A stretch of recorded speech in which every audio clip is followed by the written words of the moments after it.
Good evening. I'm working with out-of-school youth, and we're trying to use technology and artificial intelligence so that they will be engaged.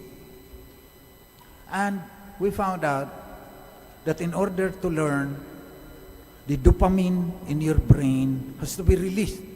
So I would like to explain something about our brain and then connect it with the readings today. Dopamine. Whenever you do something pleasurable, dopamine is released. It is a way for evolution to teach us so that we will survive. Something sweet, because our body needs glucose, sugar. But if that is short-circuited, may mangyari sa brain connections mo eh. Hanap ka na ng hanap ng matatamis, diabetes ka na. So mali ang evolution mo. So, how do we get the dopamine to be released? Banggitin ko lang na pag yung mga bata makasolve ng equations, dopamine is released. So dapat sila ang gagawa niyan. Dapat interactive. Hindi teacher lang laging nagsusolve, nagle-lecture. Pero that is just an aside. That learning needs dopamine. Now, I would also like to say that dopamine is released because of our culture. Yung sinasabihan ka ng nanay mo na kain mo to, kain mo yan. So culture yan. For example, Ilocano kami. Bagoong, hindi kami nabubuhay na walang bagoong. Pero yung mga German, paamuyin mo ng bagoong, halos masuka sila. Kasi, culture na eh. Sa kanila ding culture, meron silang cheese na malayo pa lang, nasusuka ka na rin. Sarap na sarap silang ipapahid doon sa kanilang tinapay. So in one sense, we are not free. Na-brainwash tayo ng culture. But on the other hand, in another sense, because we have intellect, we can also release the dopamine. By choice. For example, fish ako eh. Pero hindi ako fish eater doon. Pero nagre-release ang dopamine sa fish dahil hindi niya na ako mapapakain ng steak.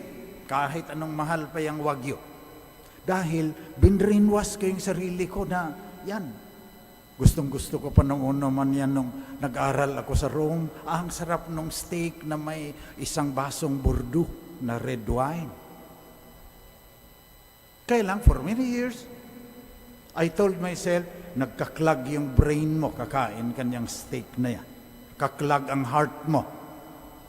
So, hindi mo na ako ngayon mapakain. And what I would like to say is that we are free. In one sense, in another sense, we are not free. So, we are not totally free. We are not totally slaves either to release the dopamine on our brain. It depends upon our choice of meanings and values. Tandaan ninyo yan. You have to choose the right meanings and the right values so that you will become yourself. Because you are here, among the stars and the galaxies and the planets, you are here to become all that you can be. I'll repeat again. You are here. You are alive now. So that you can be all that you can be. Like the rose, when it blooms, it's all that it can be. Pag kinain ng uod yan, it will not be all that it can be. Maging lahat ng dapat kang maging. That's what I would like to tell you today. That's the reason for your life. That's your sense of purpose. That's why you are in this planet.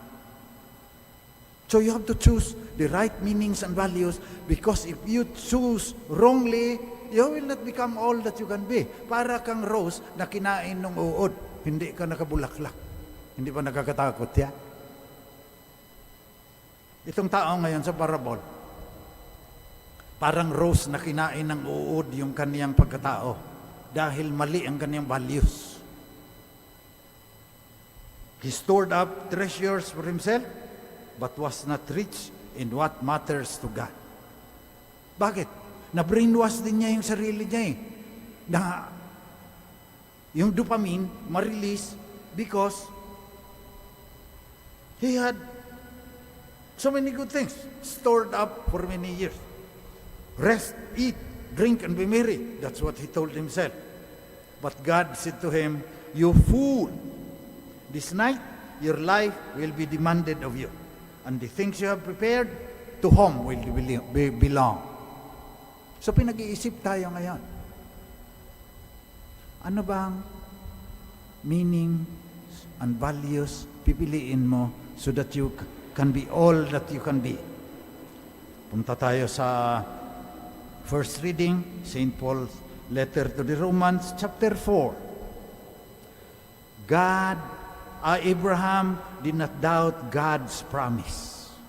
Number 1. Number 2, he was empowered by faith. And number 3, he gave glory to God because he became all that he can be. So let us pray today. That is the whole point of my homily today. Let us pray that we will be empowered by faith, that we will not doubt God's promise, so that we will give glory to God.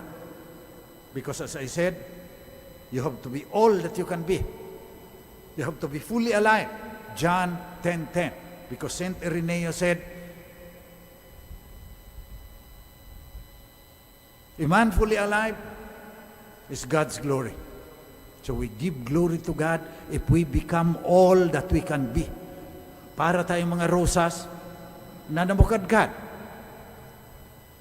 Hindi tayo kinain ng uod. We became all that we can be. Kaya tayo nagko-communion. Kaya tayo nakikinig sa salita ng Diyos so that we can be all that we can be. Maging lahat ng dapat kang maging. That's why you are here. Yung mga bilyonaryo na kagaya nitong rich man in the gospel today, chapter 12 of Luke, pinaparangalan sila ng mundo. Kasi na-brainwash nila yung sarili nila, may dopamine sila, titingin, nako, yung Bangko de Oro ko, bilyon na, yung BPI ko, bilyon na, sa lahat ng bangko, mayroon pa ako doon sa China at saka sa minsan, dahil nagdudupamin siya sa dami ng pera, kahit mang-api na siya ng iba, gagawin niya. Kahit mandaya na siya, hindi siya magbabayad ng buwis, gagawin niya. Kahit na nakawin pa niya yung pera ng gobyerno na hindi kanya sa taong bayan niyan, wala siyang pakialam. Kung wala ng hospital na maitayo, walang mga classroom ang mga bata. Basta ang dopamine niya nasa yaman. Hindi na niya naisip. Kaya pinapaisip tayo ngayon. Eh kung sasabihan ka ng Diyos, "You fool, this night your life will be demanded of you. And the things you have prepared, all your bank accounts and your buildings and your land, to whom will they belong?" So let us pray today to the Holy